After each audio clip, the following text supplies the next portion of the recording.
Assalamualaikum warahmatullahi ta'ala wabarakatuh. Magandang araw sa inyong lahat. At una sa lahat ako ay bumabati ng Happy Ramadan sa mga kapatid nating Muslim.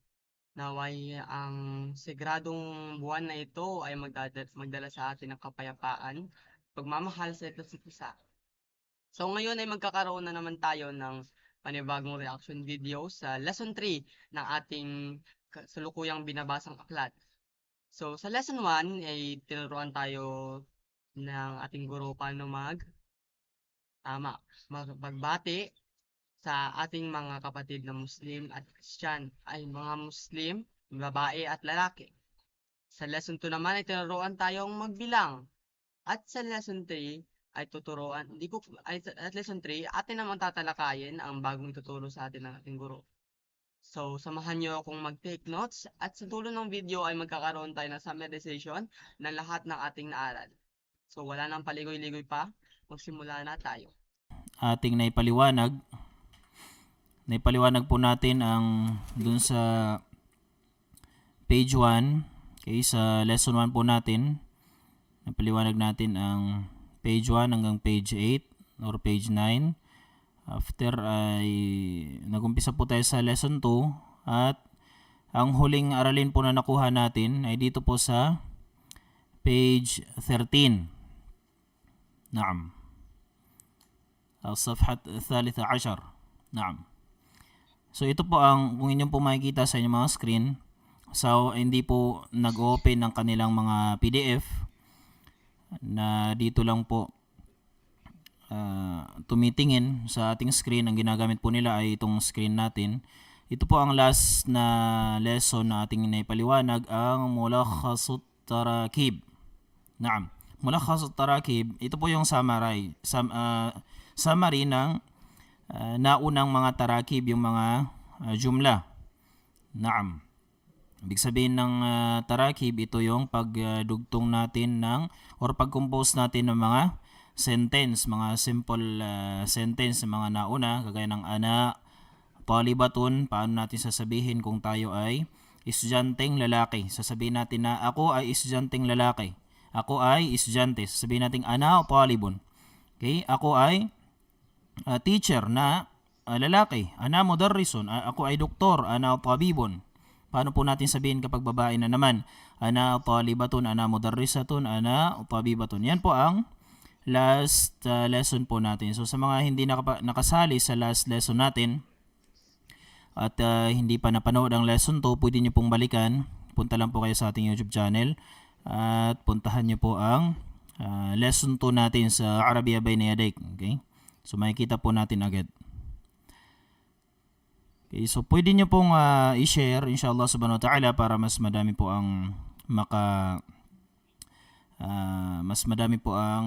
makasali sa ating live at mas madami ang matuto. Okay, pwede po kayong pumunta sa share. May makikita po kayo na share dyan sa inyong mga screen sa YouTube. Pwede nyo pong pindutin yung share at piliin nyo po yung copy link. Tapos i-paste nyo po sa inyong mga timeline. Okay? Para madami po ang makasali sa ating live. At nang sa ganun ay mas madami din ang matuto inshallah subhanahu wa ta'ala. Okay? So ngayon, dito po tayo sa page 14. Naam. So page 13 po yung last natin na topiko. Naam. Last topic natin, page 13. So page 13. Okay. Ito po yung page niya, 13. At ngayon ay mag-uumpisa po tayo sa 14. Naam. 14, ito po ay ad-darsus sadis na. Lesson 6 na siya dito sa aklat. Naam, kagaya ng sinasabi ko po, doon po sa mga nauna nating aralin, every lesson natin, pwedeng 2 lessons, 3, depende po sa mga aralin na makukuha po natin. Depende po sa oras natin kung ilang lessons ang ating makukuha inshallah. So sa ngayon, dito po tayo sa ad-darsus sadis or page 14. Naam. Dito sa page 14, ang kanya pong instruction, okay, or ang kanyang topiko, okay, or aralin natin ay al-aswatu wa fahmul masmu'i. Al-aswat, ibig sabihin ng al-aswat, ito po yung plural form ng as-sawtu. As-sawtu. Naam. As-sawtu, ito po yung singular form. Naam. As-sawtu, ibig sabihin ng as-sawtu, ito po yung tunog. As-sawt. Kapag ginawa po nating plural form, al-aswatu. Mga tunog. Naam. Al-aswatu wa fahmul masmu'i. Mga tunog at pag-intindi po natin sa ating mga madidinig. Naam. So ngayon, dito sa unang page, sa 14, focus lang po muna tayo sa pakikinig ng mabuti. Naam. Al-aswat, awalan, ang pinupunto po dito na kailangan natin pakinggan muna ng mabuti is ang letrang kha. Naam. Letrang kha. So kung inyo pong mapapansin, ay yan po ang letrang kha. Ganito po siya isulat. Naam. Letrang kha. Ang letrang kha ay pang 7 letra. Naam. Ang letrang kha ay pang 7 letra mula sa Arabic alphabet. So alif, ba, ta, tha, jim, ha, kha. Ito po ay pang 7 letra mula sa Arabic alphabet or sa huruful hijaiyah. Naam. Ganyan po ang kanyang anyo. At ifo-focus po natin ngayon ang pakikinig natin sa letrang kha. Okay? So bibigasin po natin ang mga salita na nandito po sa aklat. Naam. Ang instruction po natin at tadribul awwal, ibig sabihin ng tadribul awwal, ito po yung unang pagsasanay. Naam. Yan po ang tadribul awwal. Ibig sabihin ay unang pagsasanay. Ang kanya pong instruction, istami' wa a'id.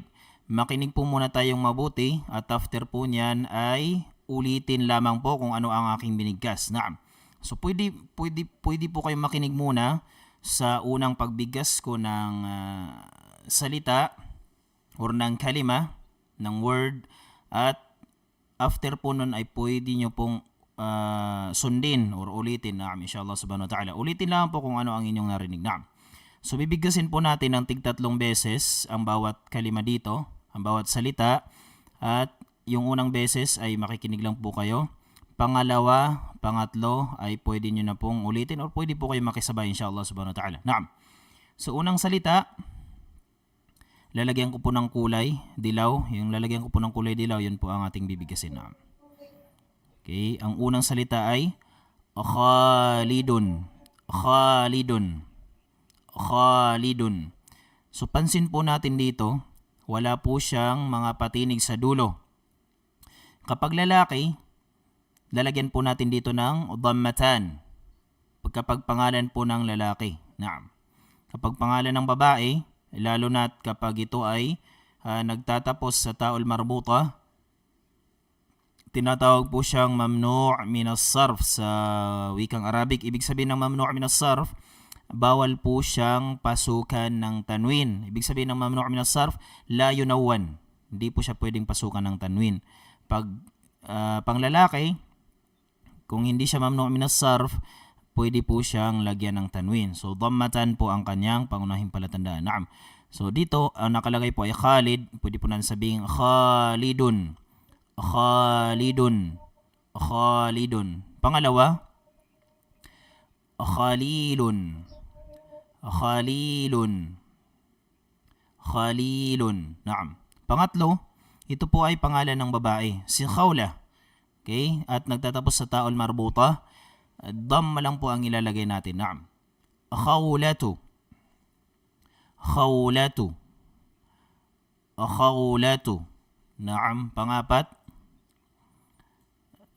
pangalan din ng babae, Khadija. So, dhamma lang din ang ating ilalagay. Naam. Khadijatu. Khadijatu. Khadijatu. Kung halimbawa, hindi po natin bibigkasin ang patinig na nakalagay sa dulo ng pangalan ng babae. Halimbawa, ito ay nagtatapos sa ta'ul marbuta. Ang kanya pong tunog ay magiging ha. Yung last niya po ay magiging ha. Naam. Halimbawa, khawlatu. Kung hindi po natin bibigkasin yung ta'ul marbuta na may dhammah, magiging ha po ang kanyang tunog. Khawlah. Naam. Khawlah. Khawlah. Kung lalagyan natin ng patinig sa dulo, khawlatu. Sa Khadija naman, kung kung hindi natin babanggitin, bibigyasin ng patinig sa dulo, magiging ha din po ang tunog ng ta'ul marbuta. Naam. Khadija. Khadija. Khadija. Kung lalagyan po natin ng patinig sa dulo, Khadijatu. Khadijatu. Khadijatu. Naam. At sa dulo po ay, ito po ay bi khairin. Kapag may nagtatanong po sa atin, kayfa haluka? Sasabihin natin bi khairin, mabuti. Naam. At pwede nating dutungan ng walhamdulillah. Naam. Dito po ay bi khairin. Bi khairin. Naam. Ibig sabihin ng khair is mabuti. Naam. At nung pumasok po sa kanya yung ba, ay ginawa po siyang kasra. Naam. Naging majrur.